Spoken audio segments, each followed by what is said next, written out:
안녕하십니까. 조선일보 경제부의 박사기자 방현철입니다. 이 시간은 받으면 많이 버는 방현철 박사의 머니머니 시간입니다. 오늘은 베스트 애널리스트 만나보는 시간을 갖도록 하겠습니다. KB증권의 강성진 애널리스트 나오셨습니다. 안녕하세요. 안녕하세요. 네, 강성진 애널리스트는 조선일보하고 금융정보업체 FN가이드가 공동 주관한 2021년 리서치 우수증권 3위 베스트 애널리스트 평가에서 운송 분야에서 베스트 애널리스트로 선정되셨습니다. 작년에 나오셨을 때는 3년 연속인데 네. 올해는 4년 연속이에요. 예, 아, 축하드리겠습니다. 감사합니다. 예. 먼저 오늘 얘기해 볼 주제는 운송산업부터 좀 얘기해 보려고 그래요. 그래서 운송산업 투자 전략 이렇게 정했습니다. 운송산업 이러면 뭐 일반 사람들 뭐 쉽게 생각할 때 뭐 그냥 뭐 배로 뭐 나르고 비행기로 뭐 나르고 뭐 이렇게 생각하는데 이거 어떤 분야예요?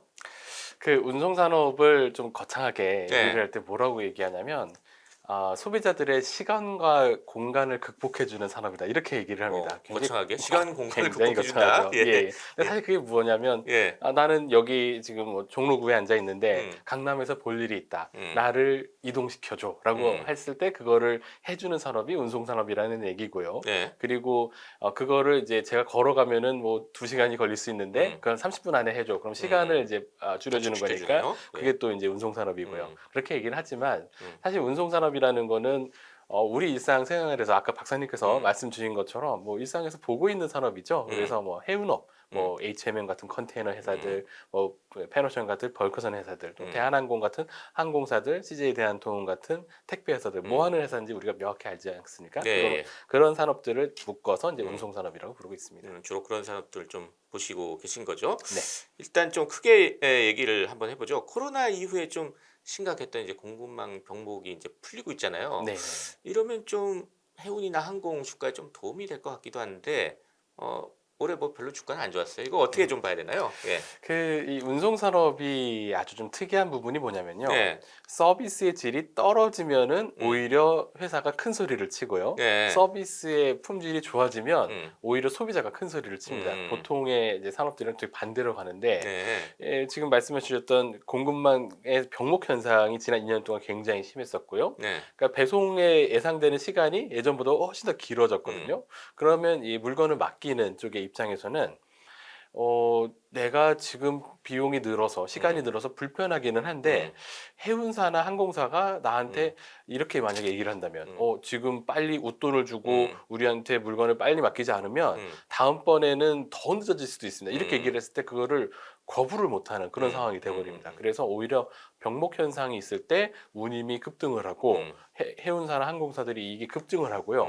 반대로 병목 현상이 풀려지면은 이제 항공사나 해운사가 그렇게 큰 소리 칠 수 있는 여건이 안 되다 보니까 가격을 깎아주게 되고 오히려 실적은 나빠지는 그런 상황이 발생을 합니다. 그러다 보니까 좀 주가에도 좀 안 좋게 그렇죠. 이렇게 주가에 영향을 나타나고 줬다 있죠. 이렇게 좀 이해를 하면 되겠네요. 일단 네. 뭐 분야 아까도 이제 운송 중에서 여러 가지 분야를 말씀드렸는데 하나하나 좀 자세히 한번 알아보죠. 이 항공 화물하고 컨테이너 이쪽부터 알아보겠습니다. 이걸 두 개 주로 묶어서 많이 말씀하시는데 왜 그렇죠, 이건? 이게 왜 그러냐면 예. 항공 화물하고 컨테이너 화물은 보통 공산품을 수송을 합니다. 예. 이 원래 공산품이라는 게 1970년대 이전에는 뭐 미국, 유럽에서 생산해서 자체 소비를 하는 것들이었는데 그 이후로 국제 간의 분업이라는 게 일어나면서 요즘에는 그렇죠. 아시아에서 많이 생산을 해서 선진국 지역으로 수송을 하지 않습니까? 네. 근데 이걸 이제 수송하는 거를 항공기랑 컨테이너 선박이 담당을 하다 보니까 이 두 개 산업은 선진국의 소비가 얼마나 활발하냐에 의해서 업황이 많이 결정이 됩니다. 그래서 저희가 이 두 개를 묶어서 말씀을 드리고 있고요. 당연히 그렇다면 수요는 우리 앞으로 이제 어떻게 될 것으로 보여지느냐? 선진국의 경기의 현황에 대해서 생각을 해보면 됩니다. 지난 2년 동안에는 코로나 특수라고 할 만큼 정부의 어떤 뭐 재난지원금 성격의 그런 이전 소득이 굉장히 많아서 소비자들이 소비할 여력이 많았었고요. 그리고 어차피 또 야외 활동을 잘 못하니까 집에 앉아서 물건을 사고 있고 그래서 이런 공산품들에 대한 수요가 굉장히 좋았고 이 두 산업에서의 업황이 매우 좋았었습니다. 근데 지금은 이전 소득도 많이 감소를 음. 했고요. 또 그리고 긴축하잖아요 지금 그렇습니다. 미국에서. 예, 예. 그렇습니다. 물가도 일단 굉장히 많이 올라가지고 예. 소비자들이 내가 설령 소득이 안 줄었어도 살 수 있는 물건의 양은 지금 줄어들고 있는 그런 상태고 네. 또 유럽 같은 경우에는 요즘에 에너지 위기가 굉장히 그렇죠. 심해서 러시아 모든 우크라이나 전쟁 때문에 상당히 그렇죠. 심각하죠. 그렇습니다. 예. 맞습니다. 그래서 그것만으로도 생산과 소비 활동이 또 위축이 되고 음. 해서 지금은 이 항공 화물하고 컨테이너 화물의 전방 산업의 전망이 음. 매우 안 수요 좋다. 쪽은 별로 안 좋아 보인다 앞으로. 네, 예. 맞습니다. 그럼 공급 쪽은 어때요? 공급 쪽에서는요, 음. 꾸준하게 선박의 숫자는 늘어납니다. 음. 그래서 컨테이너선 같은 경우에도 1년 전 대비해서 전 세계의 캐파가 음. 3%대의 증가를 보이고 있습니다. 네. 근데 사실 그보다 더 중요한 요소는 음. 뭐냐면 아까 이제 박사님께서 말씀 주셨던 그 미국 서부 항만이나 이런 데서 발생했던 항만의 병목 현상, 이 네. 공급망 교란 현상이 이게 해소되는 게 음. 실질적으로는 음. 공급을 늘리는 효과가 발생을 네. 합니다. 좀 풀리고 왜냐하면 있죠. 예. 맞습니다. 그러니까 배가 그 바다에 둥둥 떠가지고 음. 항구에 빈자리가 나길 기다리고 있으면 음. 그 배들이 예전 같으면은 벌써 이제 중국이나 이런 데로 돌아가서 음. 화물을 실어줘야 되는데 못 음. 돌아오는 상황이 되다 보니까 음. 이 아시아 지역에서는 배를 못 구하는 현상이 발생했던 거거든요. 네. 그래서 실질적으로 공급이 줄었던 현상이 발생을 음. 했다가 지금은 항만 정체가 풀리니까 배들이 빨리빨리 음. 돌아오니까 실질적으로 공급이 좀 늘어나는 현상이 음. 발생하죠. 저희는 이러한 부분이 실질적인 그 물리적인 캐파가 증가하는 아까 말씀드린 3%대의 증가보다 네. 훨씬 더 큰 임팩트를 지금 주고 음. 있다라고 보고 있습니다. 그러니까 저쪽 수요 쪽은 조금 어려워지는데 공급 쪽은 좋고 그러면 어 어떤 식으로 이제 결과가 나타날까요? 이제. 그러니까 뭐 수요는 안 좋아지는데 음. 공급은 급격하게 늘고 있다. 음. 그게 이제 그렇다면 이제 가격이 내려가겠죠. 운송비는 떨어지는 그런 그렇습니다. 결과를 빚겠네요. 그렇습니다. 그래서 이미 그런 현상이 진행이 되고 있고요. 그러면 이쪽 항공이나 컨테이너 쪽 그 운송사들의 실적이 좀 안 좋아질 가능성이 높아지는 네, 맞습니다. 그렇게 좀 보면 되겠네요. 네네. 이 벌크 화물 쪽도 한번 보죠. 벌크 화물 하면 좀 생소한 분들도 있을 텐데 요거 그렇죠. 따로 보는 이유가 뭐죠? 그러니까 벌크 화물은 이게 뭐 컨테이너 음. 화물처럼과는 좀 달라서 컨테이너 화물은 공산품 중심이니까 우리가 뭔지 잘 아는 화물들을 네. 수송을 하는데요. 벌크 화물은 이게 이제 포장되지 않은 형태의 음. 화물들을 얘기하고 대표적인 게 철광석입니다. 뭐 원자재 같은 거네요. 그렇습니다. 그러니까. 철광석, 예. 석탄, 음. 곡물 이런 것들이고요. 네. 뭐 제철소 같은 데 가보면은 산더미처럼 쌓아놓고 있는 철광석 이런 것들 다 이제 벌크선으로 음. 수송한다 이렇게 보시면 되겠습니다. 음. 그러니까 이쪽에서도 이제 수요 전망을 해보면 네. 사실 철광석하고 석탄을 음. 중심으로 생각을 해보면 철광석은 철강제를 만드는 데 쓰이는 거고요. 네.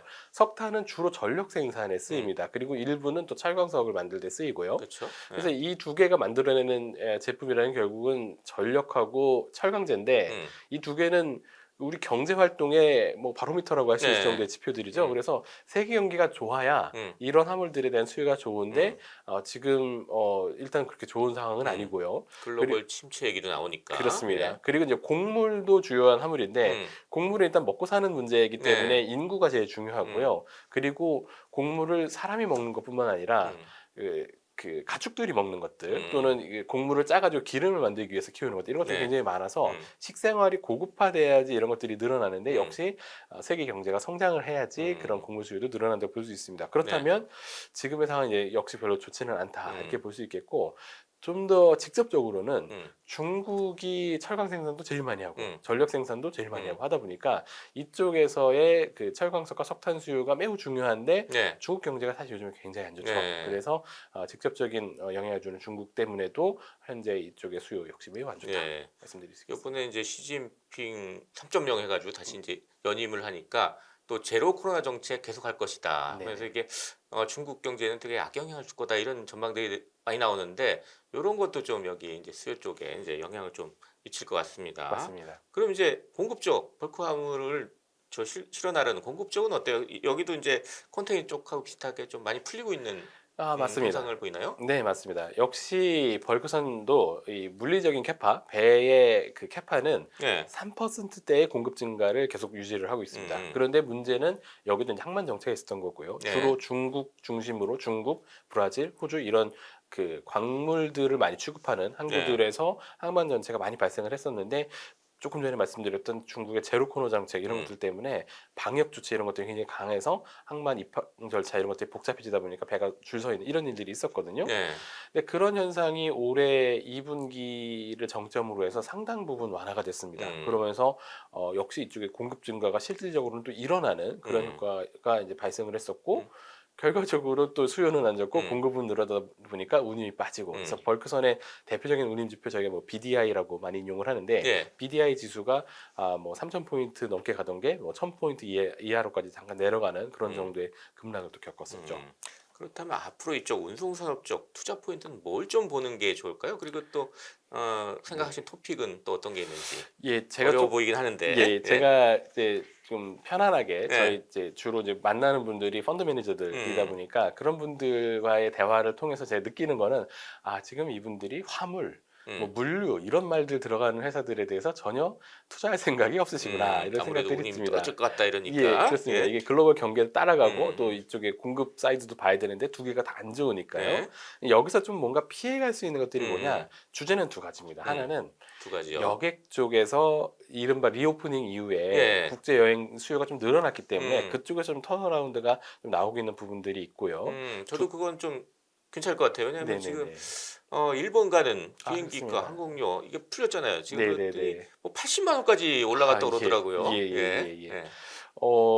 또 이제 네, 두 두 번째. 번째 주제는 음. 이 국내 택배입니다. 음. 그러니까 이 택배 비즈니스가 2008년 뭐 글로벌 금융위기 상태에서도 네. 물량이 계속 증가를 했었어요. 그러니까 음. 소비가 만약에 위축된다면 택배 수요도 안 좋아질 것 같기는 한데 음. 그 소비를 하는 방식에 있어서는 야외에 나가서 활동하고 거기서 뭔가 사고 이런 것들보다 집안에 앉아서 거기서 또 이제 온라인으로 더 싼 물건 찾아가서 사는 음. 이런 쪽의 행동들을 좀 늘리기 때문에 택배가 화물 쪽에서는 좀 방어적인 성격을 가진다. 이게 두 네. 가지를 저희가 좀 생각할 수 있을 것 음. 같고요. 음. 탑픽을 이제 저는 주식 애널리스트니까 네. 탑픽이 음. 뭐냐라고 이제 만약에 항상 묻죠, 보통 사람들이. 예. 물어보거든요. 그러면 저희도 당연히 이제 여객하고 있는 음. 여객 사업이 있는 항공사들하고 네. 택배사인 뭐 CJ 대한통 같은 회사 이렇게 두 개를 이제 비교를 하게 되는데 대한항공 같은 회사는 화물로 이익을 굉장히 많이 봤었습니다 최근에. 그래서 그게 줄어들고 여객이 올라오는데 네.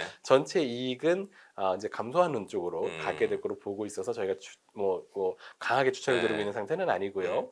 그리고 이제 저가 항공사들 여객만 하고 있는 이런 회사들은 이제 네. 좋아지긴 할 텐데 음. 그 회사들은 저희가 이제 이른바 밸류에이션이라는 걸 하지 않습니까? 음. 워낙에 유상증자를 많이 해서 음. 주식 숫자가 너무 많이 들어서 네. 이게 주당 가치가 예전만큼 높아지기가 쉽지 음. 않겠다라는 생각을 하고 있습니다. 결국 이제 남는 건 CJ 대한통운이 되겠고 음. 이쪽도 주가는 엄청나게 많이 빠졌습니다. 음. 하지만 방어주적인 어떤 그 음. 화물의 성격을 가지고 있다. 그리고 이 회사는 이익은 앞으로도 요금 때문에 계속 올라갈 거, 이익은 네. 증가할 거로 보고 있어서 저희는 이게 이런 게 바로 싼 주식이다 이렇게 생각을 하고 음. 있죠. 지금 우리 쭉 얘기하면서 이 화물 뭐 이런 쪽 얘기는 택배 얘기는 거의 안 했는데 지금 택배 얘기를 지금 예. 나중에 지금 좀 많이 하셨는데 이 네네네. 택배 산업 좀 알아보고 좀 네. 마지막으로 넘어가도록 하죠. 이 택배 지금 산업의 지금 이슈는 뭐고 그럼 투자 전략 어떻게 해야 되는지 한 번 더 좀 설명을 좀 해주십시오. 예. 네. 택배에서의 가장 큰 이슈는 사실은 이제 비용 증가입니다. 그러니까 네. 인건비가 많이 상승을 했고요. 음. 그리고 그 코로나 시기를 거치면서 네. 물량이 너무 많이 쏟아져 들어와서 기존에는 가동하지 않던 설비들까지 막 가동해가지고 처리를 해야 되다 보니까 여러 가지 비용들이 증가하는 일들이 발생을 했습니다. 그런데 그럼에도 불구하고 저희가 이 택배에 대해서 긍정적으로 말씀을 드리는 건 음. 그 과정에서 택배 회사들이 큰 소리를 치게 됐어요. 그러니까 음. 얼마 전까지는 해운사들이 뭐 배송 지연되고 뭐 항만 정체 있을 때 큰 네. 소리 쳤다고 말씀드리지 예, 않습니까? 그렇죠. 지금 오히려 택배사들이 그런 입장이 음. 돼 있고요.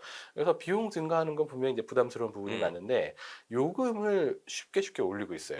이게 음. 택배 산업이 우리나라에서 한 30년 됐습니다. 음. 92년경부터 이제 시작이 됐는데 네. 그 이후로 한 30년 동안 계속 택배 요금은 빠졌었고 음. 택배 회사들은 그 고질적인 공급 과잉 음. 문제를 겪으면서 요금 인하 경쟁, 코스트 음. 절감 경쟁을 계속 벌였던 거거든요. 그게 2020년 그 코로나가 터지면서 온라인 쇼핑이 급격하게 성장을 하고 그때 제가 볼 땐 산업의 이 파워가 좀 넘어갔습니다. 택배사들로 넘어가서 음. 캐파가 모자라서 배송이 잘 안 되고 이런 일들이 음. 막 발생을 하다 보니까 예. 택배사가 요금을 올린다고 했을 때 음. 고객들이 그거를 예전보다 훨씬 더 잘 받아주더라 이런 상황이 네. 된 거죠. 음. 그래서 그간 계속 하락하던 택배 요금이 음. 2021년, 22년 올해 음. 2년 연속으로 상승을 하고 있고요. 현재도 택배 회사들은 단가를 계속 꾸준하게 올려갈 수 있는 환경을 가지고 있다라고 생각을 합니다. 그래서 저희는 이제 택배 산업이 이 운송 산업에서 보면 가격을 올릴 수 있고 이익을 늘려갈 수 있는 매선되는 산업이다라고 저희는 보고 있는 거죠. 그래서 토픽도 이쪽 택배에서 네. 꼽으셨군요. 네네. 자, 이렇게 해서 오늘은 강성진 KB증권 애널리스트 모시고 운송산업 투자 전략에 대해서 얘기를 나눠봤습니다. 마지막으로 저희 시청자 구독자 여러분께 마무리 인사 부탁드리겠습니다.